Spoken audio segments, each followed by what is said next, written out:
Good day mga ka-backyard. Bale, kamusta? Nandito tayo ngayon sa kubo, no? Magwe-welding tayo ng pambakod natin. So at the same time, titest ko kasi itong bago kong biling welding wire. Kasi yung original na to, 1 metro lang yung haba. Bale, napaka-iksi, no? Kaya panay ang buhat-buhat. Ito, binili ko, nasa 11 meters to. Para sa kanyang welding. Tapos yung kanyang ground, 3 meters. Para hindi na tayo lipat ng ating welding machine. Ihirapan din ako. Bale, nabuhusan na nga rin pala natin yung huling mga poste dito. Itong tatlo. Isa, itong pagitna, tapos yun nandito. Maglalagay na tayo ng bakal dito. Rewielding natin ang bakal to. Punta dun.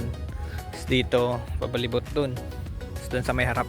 O, bukod dun, nagpaplano kasi ako tambakan to para mas mataas siya sa kanal.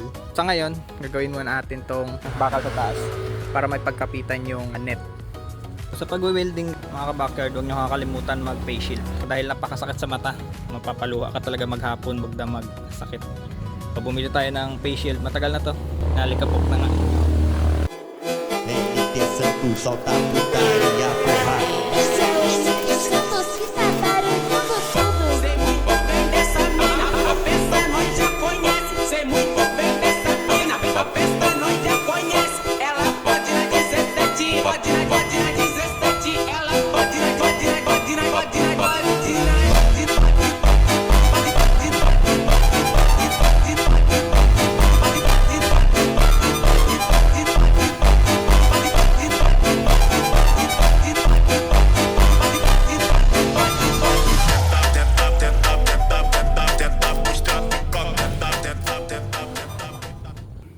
Bale, ito na yung natapos natin mga ka-backyard, no?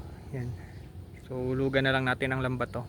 Tapos dito, yan sa baba niya, 2 patong ng hollow blocks. Saka patambakan natin para mataas. So, tay-tay lang. So, ito pa lang kaya ng budget natin, no? Pag nagka-budget ulit tayo, bili tayo ng panambak naman.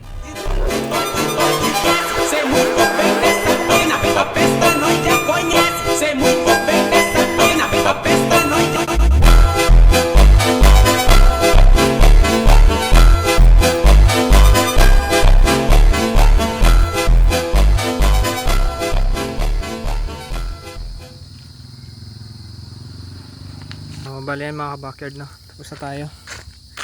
Meron na dito sa harap tsaka dun sa likod. Ito na lang, putulin na lang natin to kasi ito yung magiging pinto niyan. Ito, tanggalin na natin to, magiging pantayan dito. So yan lang sa ngayon. So in-update ko lang kayo. Bye.